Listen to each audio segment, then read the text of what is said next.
Hello, I am Sia, and I want to welcome you to episode 10 of the Planting of the Lord podcast. This is part 3 of 3, where I am going to be talking about hearing God's voice.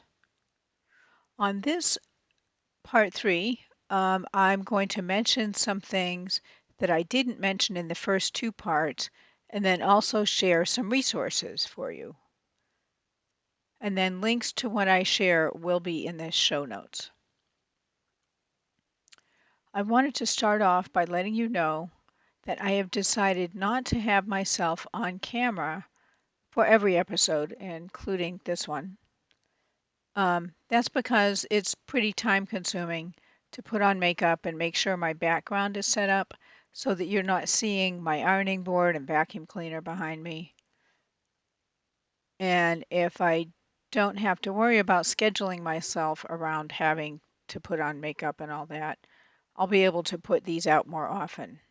So at least for now, those of you that are watching the videos, I will still have things like my web browser window and other, things showing up. So you just won't have my face on there. And sometimes I will have my camera on as well. So in answering the question about whether it is biblical to actually hear God's voice, I did share some videos in episode 8, but in addition to those verses, I had a few more that I wanted to share. And so the first one is going to be in the book of Job. All of these scriptures that I'm going to give you today are from the ESV, or English Standard Version of the Bible. And so, yes, Job 37, verse 5. It says, God thunders wondrously with his voice.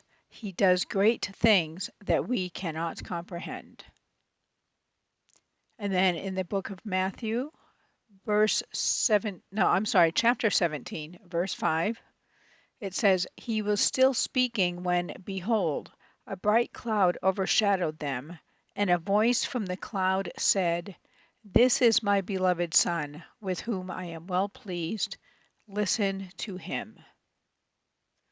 And this was when Jesus was being baptized by John the Baptist. And I think that there's very similar verbiage in the other Gospels, but I selected this one in Matthew. All right, and then in the book of Isaiah, chapter 28, verse 23, it says, Give ear and hear my voice. Give attention and hear my speech.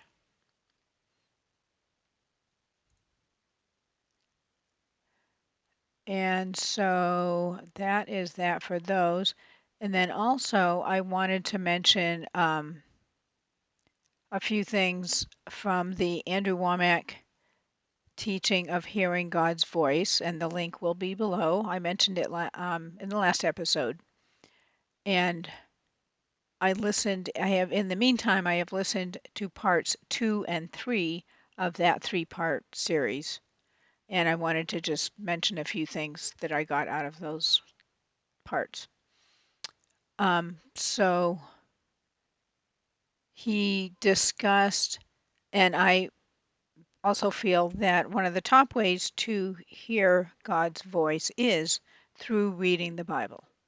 It is his word, and at least to me, he sometimes will refer to it as his word. Go look this up in my word. So that's one way to hear him, quote unquote, hear him, even if it's just like he'll speak to your heart or your spirit through reading the Bible. And so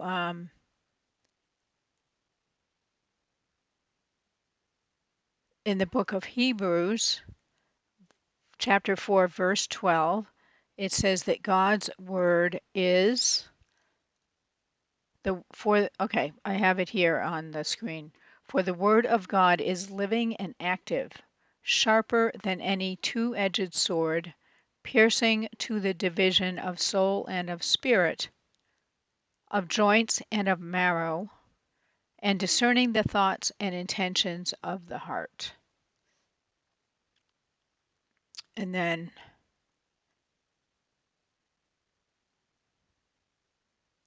one way that you can be pretty certain that the voice or thoughts that you're getting are from God as opposed to, a demon or something, is to let the peace of God rule in your heart. And that is from the book of Colossians, chapter 3, verse 15. It says, "And let the peace of Christ rule in your hearts, to which indeed you were called in one body, and be thankful." And then lastly, um, you can also know if it is, I don't know, your heart's desire will be in line with God's desires if in it says in the book of the Psalm 37 verse 4 says to delight yourself in the Lord and he will give you the desires of your heart. And that does not mean that, if you have a desire for, I don't know, let's say a huge mansion or something like that currently, but you have not been delighting yourself in the Lord, that doesn't mean that he's going to give you that even though it's your current desire. What it does mean to that he will give you the desires of your heart is that if you spend time delighting yourself in him, your desires will start to match those that he has for you, or the desires of your heart will be from him. And so that's another way to know, as far as letting his peace rule when you're hearing, something, or you have a thought that you believe is from God. That's one way to discern whether it really is from him or not. And also, Andrew said that God reveals things to us step by step because he doesn't want to overwhelm us or overwhelm you. And so sometimes you'll get just part of, like just do this, but you don't have the complete picture because he doesn't want to overwhelm you, basically. So I thought that was a good thing to keep in mind in regards to hearing God's voice. And so now I wanted to talk about resources. And the first resource will be Bibles. And if you're looking for a print version, I have several print versions, but I got them. A couple of them actually were gifts, and then I also got some. I love bookstores. I love books, and so I've had them for I don't know over 20, at least going somewhere in the range of about 20 years or so, except for one King James Bible that I've actually had for longer than that. I don't know. I got it at least 35 years ago or something like that. And I didn't consider myself a Christian then, but I still believed that it was a sacred text. So that's why I had a Bible.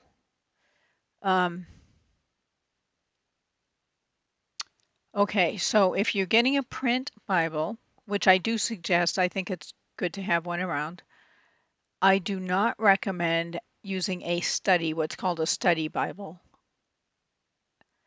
And get one that is only Holy Bible, not a study Bible, not a commentary.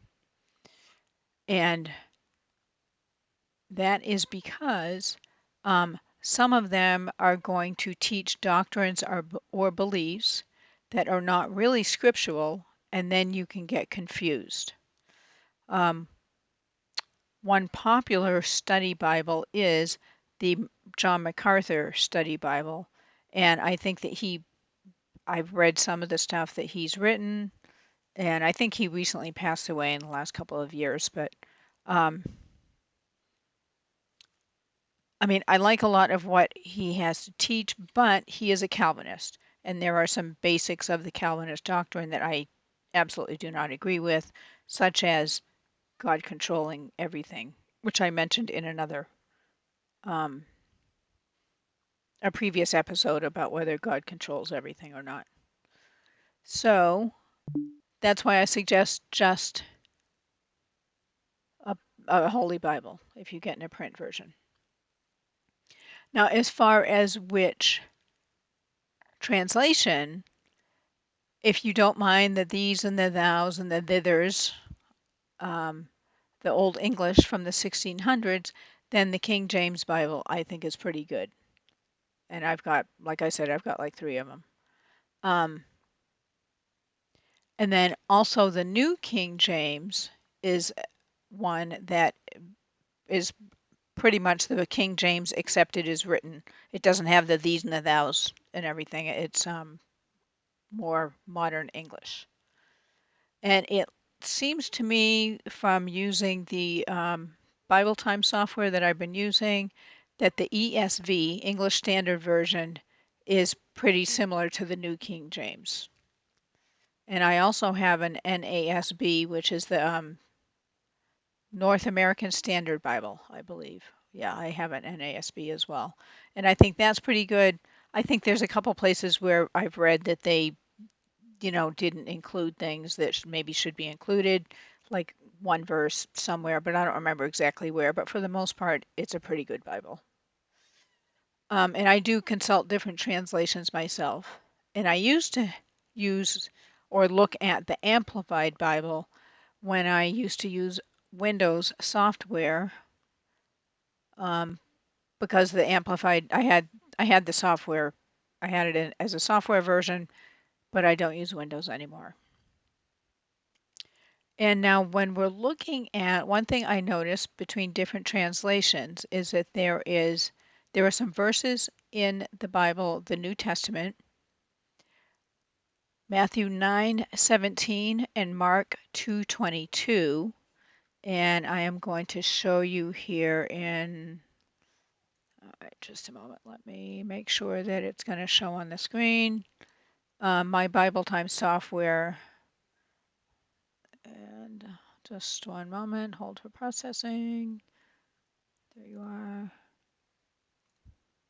Okay, it's not there, just a moment.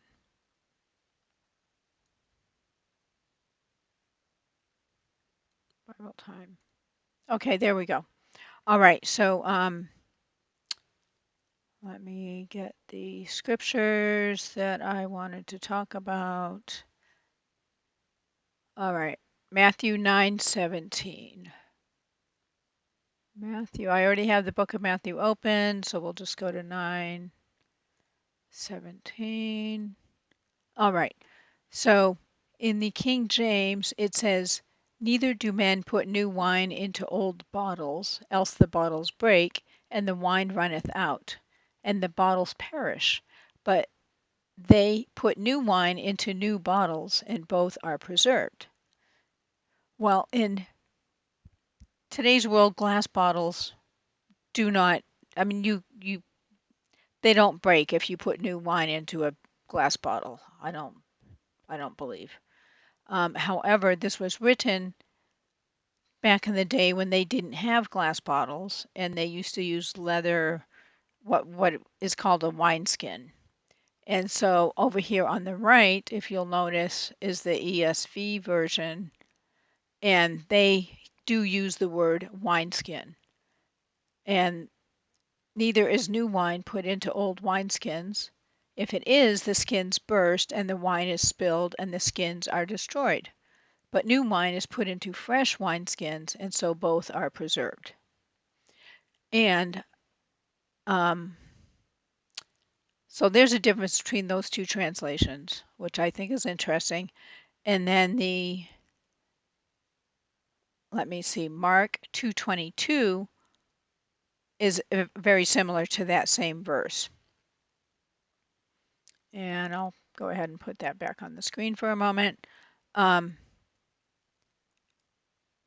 And I have access to the Andrew Womack Living Translation, where there are different versions of the Bible available. And so I looked this up in there, and one of the versions they have available is the New King James Version.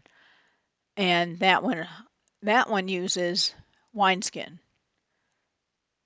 although the King James that it is derived from uses the word bottle.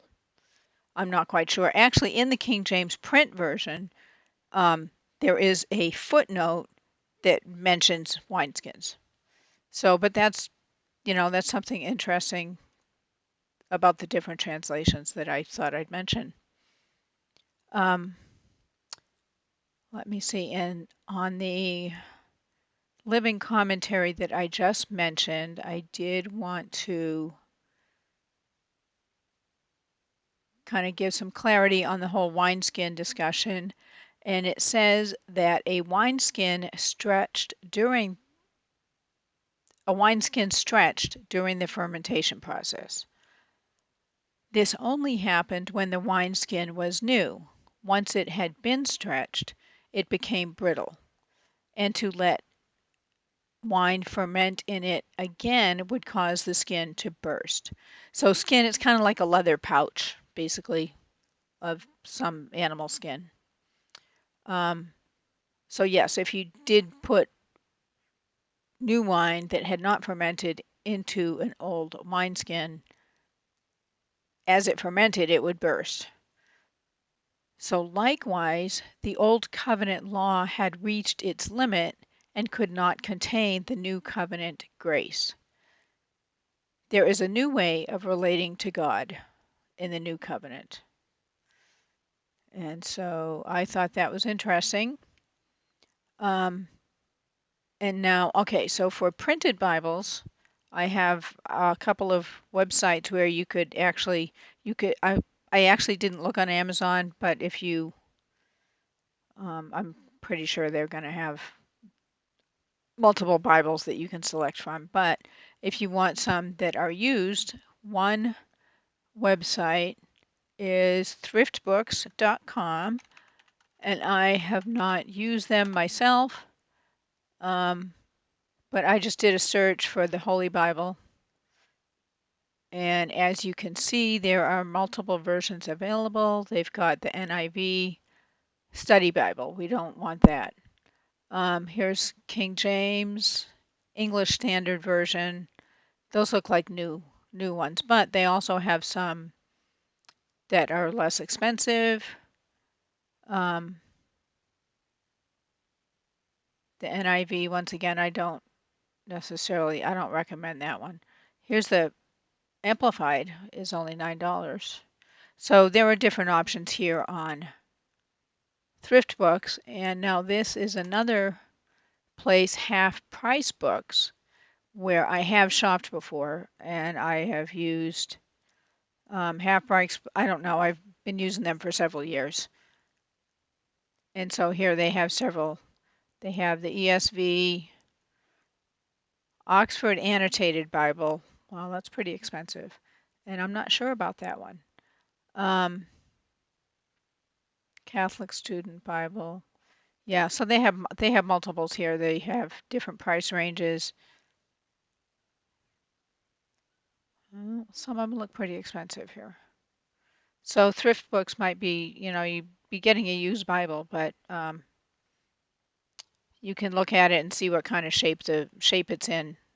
The seller should be able to tell you what kind of if it's in good shape or not. All of mine are in pretty good shape, even though some of them I've had for quite a few years. All right, so half price books, and then if you have a Christian bookstore nearby in your area, you can also go there to find printed Bibles. And then, of course, nowadays we use websites and apps. I don't have any mobile apps for Bible, although I do have one on my Kindle. I almost always just go to a website or my Bible time that I just showed you when I want to look something up or search for something, usually. And then, so I'm going to show you some websites for apps and just to look up. Let's get back here. All right. So we have the Crosswire Bible Society. They are the ones that distribute the Bible Time software that I use right here. And let me make sure. I'm sorry. I got to make sure that the website is showing up here. Yes, it is. All right, good. All right. So the Crosswire, it's crosswire.org, and it's also called the Sword Project, SWORD. And so they have Bible study software, an abundance of applications. Now I use Linux, so if I click on that, it will show me the different software that's available for Linux, and here's Bible Time right here. But Bible Time for Linux, it's also available in the like the Ubuntu, software repository, which is where I got it. And then for Windows, okay, Windows Bible software, there is Xiphos also. Bible Time is also available for Windows. And if you go down, there's also some other ones. There's an app called the Ezra Bible app available on the Apple Store or Google Play. And so there's that. And now before I started using Linux, when I was using a Windows computer at home, I used to use eSword Bible software, which I really liked. So it's free, available for Android and Apple Mac, iPad, and iPhone as well down here. Yes, and it's free Bible software. So I used to really like it. So that's another option. And then if you, like on my pad tablet, sometimes if I want to look something up, I'll just pull up a browser window and I will go to either the Blue Letter Bible, and here is that website, blueletterbible.org, and you can search the Bible. You can select from multiple translations, as you can see here. And there are two NASBs. There's 20 and 95. I think the one I have may be 95, but I'm not sure. And the web is World English Bible. I used to have that, the electronic version of that as well, but I'm not sure if I still have it or not. But there are many translations here to look up. All right, so Blue Letter Bible, there is also a website that is just bible.com. And here is this one. You can read the Bible online, and then I believe that they also have links to mobile apps. They have videos, Bible stories, Bible audio,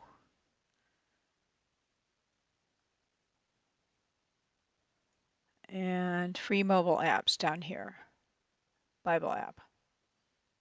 So you can go down there, and they're probably available in your app store as well. You could just search for Bible or Bible.com, and I'm sure that would come up.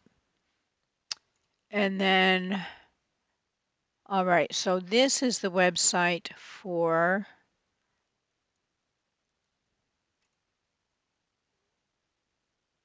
the manifest could not be loaded. All right, I'm going to reload this website, this page.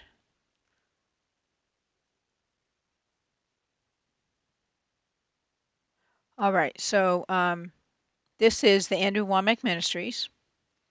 And if you go to resources, they have popular teachings. I may not have them. This may not. Okay, listen, I'm sorry. So it's under the listen tab. They have audio teachings. They also have video gospel truth TV broadcast. You can browse teachings, video archives. They have a lot of stuff available on their website. And I used to listen to a lot of their the audio teachings. I would download the MP3 and put it on my MP3 player to listen to on the bus and while I'm doing dishes and that sort of thing. So that's how I heard this How to Hear God's Voice audio teaching. And the link for that will be in the show notes. And now another resource, just a moment. All right, so there's the Andrew Womack. All right, so in my teaching I did, or the previous episodes, I did show, I showed an image of Nathan French, what he said about, and so here's his website, Nathan French Ministries, and that will be in the show notes. And then also, Mark Verkler had the teaching about hearing God's voice and talked about the flow and that sort of thing. That's in the previous episode. And so he does have a website, which is linked on the YouTube page, but the website looks like it's a little old. And the YouTube, he's got very recent teachings on this YouTube, although this one is showing 6 years ago. I actually looked at it and he had some that were pretty recent. Okay, yes, if you go under videos, 3 days ago, he's got some 6 days ago. So under videos, this one, he has a lot of videos on his YouTube page. Communion with God Ministries. And then another resource that I don't think I really mentioned on previous episodes, but I do like Praying Medic. And I did read his book a few years ago, which is Hearing God's Voice Made Simple. And I believe I got the Kindle version, and so that's why I couldn't find a print copy. I have some of his books. I have probably at least a half a dozen of his books. And I have some of them in print, and I'll probably mention some of those in future episodes, including his newest spiritual warfare books that I'm still in the process of reading. But anyway, so here's this link will be in the show notes as well, because it is a good book. I really liked it. And he has a YouTube page where if you search for videos on hearing God's voice, he has some of those teachings on his YouTube page. I tried searching on Rumble, on his Rumble channel, and apparently those teachings are not on his Rumble channel, or else Rumble just couldn't find it because their search engine isn't as good as YouTube's, maybe. I'm not sure.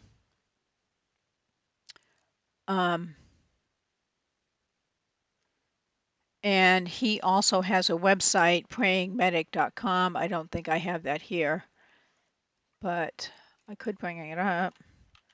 Prayingmedic.com. All right, let's bring that up. Okay, so on his website, he has, as you can see, videos and articles, bookstore, classes, and a lot of other information. And then lastly, Jess Parker was another one that I mentioned, talking about hearing God's voice, and he is with the Church of Glad Tidings.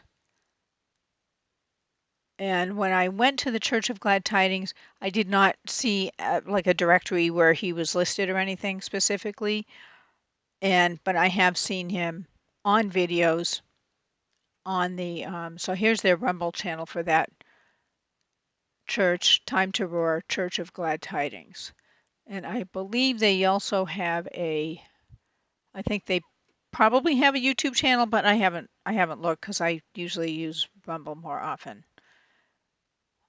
Okay, so that's yeah, that's where they have videos. You could search for Jess Parker, Jess and then Parker. Although the video where I talked about his what he told us, I have a link to that particular video in those show notes as well. All right, so let's see, what else did I want to mention?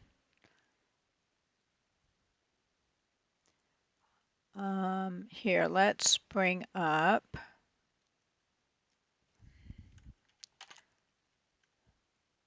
Okay, so since I mentioned I have the website link, I just have to get it together here.